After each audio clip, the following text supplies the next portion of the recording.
Welcome back to my hardcore Nuzlocke of Pokémon Emerald using only single stage Pokémon. In the last episode, we took out Archie and finished off the rest of the story related elements. After entering the Sootopolis gym, our Minun went Super Saiyan and dominated the majority of the fight, including bringing down Kingdra on his own. I'm super proud of our core team and how they've held up so far, and I'm really looking forward to putting them to the ultimate test. Just Wally and the Pokémon League left. Let's do this.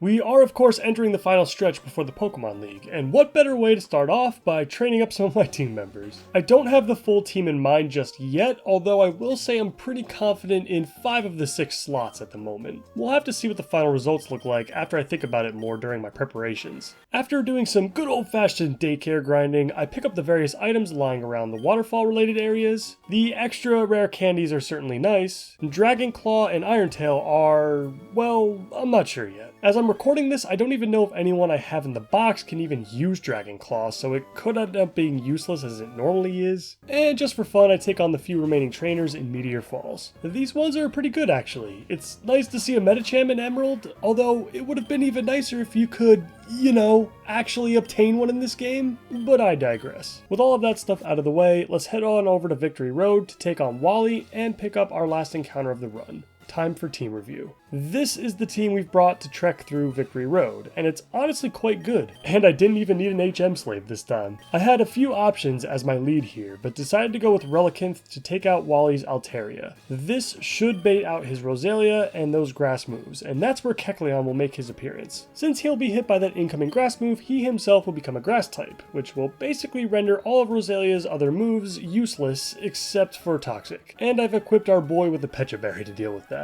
Once Roselia goes down to an Ice Beam or two, I'm not really sure who to expect to come out next. If it's Delcatty, I'll most likely just keep in Kecleon as long as he's still healthy. Brick Break should make quick work of one of the worst Pokemon in this generation. Same deal with Magneton, honestly. Kecleon could end up putting a ton of work in on this fight. If Kecleon cannot go against Magneton, I do have Pinsir though, as a fantastic backup with Earthquake or Brick Break. I don't really think it matters which one I use. Either case should bring Magneton down, I would imagine. And then finally, we have that Gardevoir to deal with. And as I've told you guys in the past, the best way to deal with this thing is basically any dark type. Future Sight is a thing, but the damage from that tends to be fairly negligible compared to Psychic, and that Psychic won't be able to hit your dark types. So, Sableye is here to dispose of Wally's ace and Wally himself. Tropius and Corsola will be on the sideline this time, but can fill in if they need to. One last boss fight before the Pokémon League.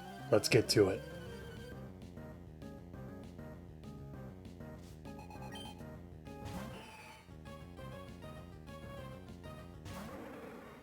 I open up with Relicanth and go for the Ancient Power right away. Wally starts setting up a Dragon Dance, but that wouldn't have mattered even if Ancient Power didn't kill here, as Altaria's only physical move was Aerial Ace, which wouldn't have done anything to Relicanth anyway. Roselia comes out, and so I switch into Kecleon to take the Magical Leaf. I then accidentally misclick Brick Break because that's where Ice Beam used to be and I already forgot that I switched the moves, but Roselia ends up missing the first Toxic anyway. Another turn later, Roselia lands the Toxic, I shut it off with a Berry and proceed to take out the pretty flower Pokemon.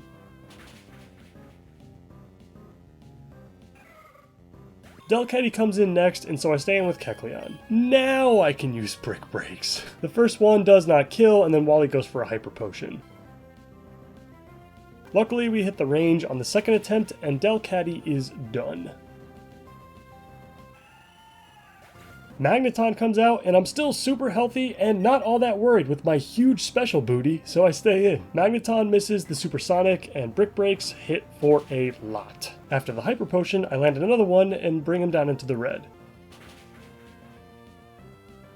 And we're then hit with a Thunderbolt for some pretty insignificant amount of damage, honestly. Yeah, I guess I am a bit over-leveled for Wally than I normally am. I normally wait to level up to the league cap until after Victory Road, so this is a little awkward.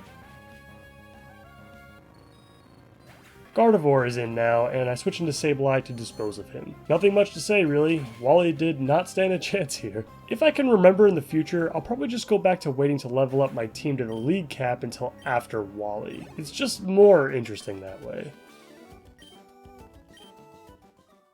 And after the fight, I honestly just decided to skip out on our last encounter in Mawile because as I was kind of looking into ways I could use him, it became pretty clear that he just wasn't going to make the cut for the league. Mawile would actually be a pretty decent Pokemon if it weren't for those stats and the fairly limited move pool. It's another Pokemon that I definitely need to try out one day, but that day will not be today. I'd also rather just obtain him in a game where I actually get him from Granite Cave instead of Victory Road. Probably more useful in the early game. With Wally down and out, I grind through the rest of Victory Road and finally come out the other side, right before the Pokemon League. And as always, this is the part where I spend a bunch of time thinking about the construction of my team and how to approach the Elite Four and Champion. But luckily for you guys, the team review for the league starts right now. Say hello to the final 6 that made the cut, and will hopefully take us to the promised land. Other than there being 2 rock-water types in here, the type spread is actually pretty diverse overall, which is great, and I've really enjoyed playing with everyone here so far, and it feels really good to finally identify some of the strengths and weaknesses that these guys have, especially the ones that I haven't gotten to really play with before. For the team review, instead of going through each Pokemon on the team, I'll go through each member of the league instead, and what I'm going to try and accomplish against each one. But before that, let's say one last goodbye to our fallen friend, and to those who didn't make the team. I am okay with Illumise, Seviper, and definitely Lovedisk making the box team, but it is sad to finally say goodbye to Castform, Solrock, Pinsir, and Absol. Castform and Solrock came up absolutely huge in so many fights, and I felt like I didn't get to use Pinsir or Absol very much, especially to the best that they could possibly be capable of. Pinsir was definitely the closest out of everyone here to making the cut, but ultimately his typing and lack of special bulk for this Pokemon League are just too glaring of issues to have. Relicanth's typing is really what made the biggest difference in deciding who to go with for that last spot. And with all that being said, let's officially get into the team review. Sydney is up first as always, and also as always is probably not going to be much of a threat. It's always hard to judge the first member of any Elite Four from a Nuzlocking perspective because the cap is normally just so much higher than what they can deal with. But to be fair to us Nuzlockers, Sydney's team is also just filled with underperforming Pokemon. For his Mightyena, I have Tropius because I felt like it, and Tropius won't be affected at all by Intimidate either. For Shiftry and Cacturne, I have Kecleon and his Ice Beams. Again, pretty self-explanatory, neither Pokemon are really all that threatening.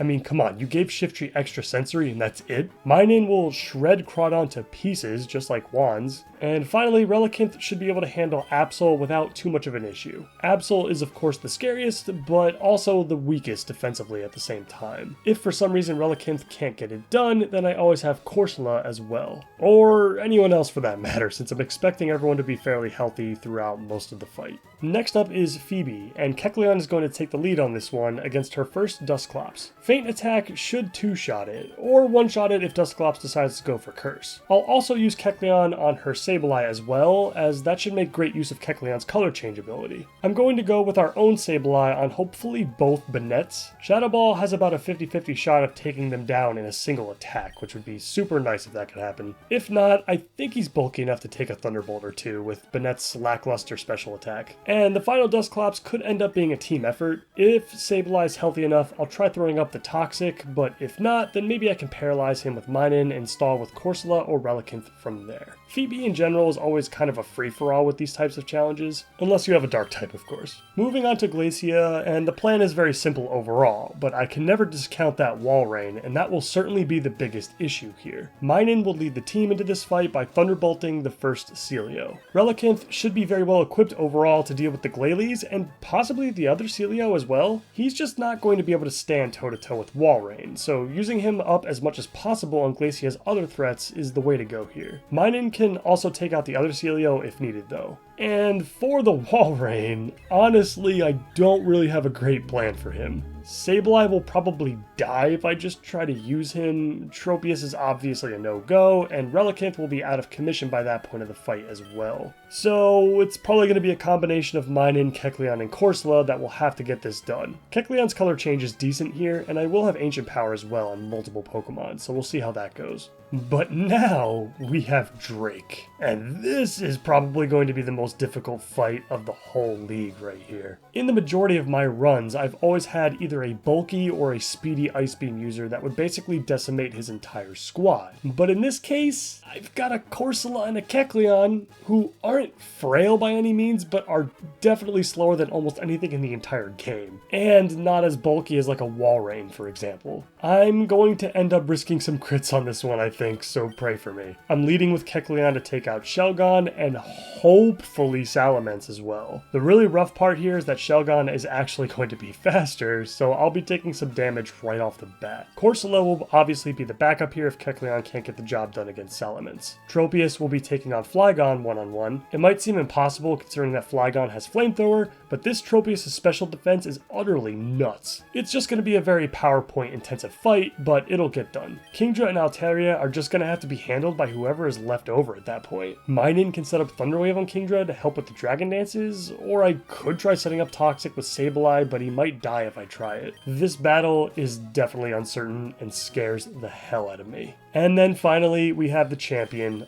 Wallace. Minun is leading the charge on this one, taking out Wailord with a few Thunderbolts. The first Thunderbolt should deal enough damage to make Water Spout pretty weak, and if he sets up a Rain Dance instead, that shouldn't be too much of an issue. I'll be expecting either Gyarados or Whiscash to come out next, and if it's Gyarados, I'll just zap it again with another Thunderbolt. In my experience, it typically is Gyarados that comes out against the electric types, ironically, and hopefully that happens here as well. For Whiscash, I'll switch into Tropius, of course, and that shouldn't be much of a problem. And at that point, I'll be expecting either Tentacruel or Milotic afterwards. For Tentacruel, I'm going to give Corsola a go at that, with any damaging moves outside of Ice Beam. Corsola's typing just works really well against Tentacruel's move pool, and I always have Recover to heal myself back up. Tropius will come back in for Ludicolo, as he resists or is immune to all of his moves, and it will just end up being a war of who has more power points to use. And finally, Milotic, who is still kind of up in the air, honestly. Minun and Kecleon can deal a decent amount of damage, but they'll only be around for a single hit, I think. At that point, I may have to sack someone for a clean switch, unfortunately, but I should have enough left over as long as I didn't lose anyone earlier in the final push. Fingers crossed. And with that, this episode is now over. We've taken out Wally,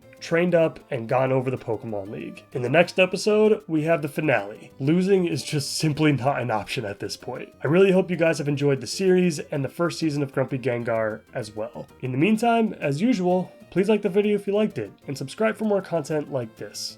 That's it for me. I'll see you next time.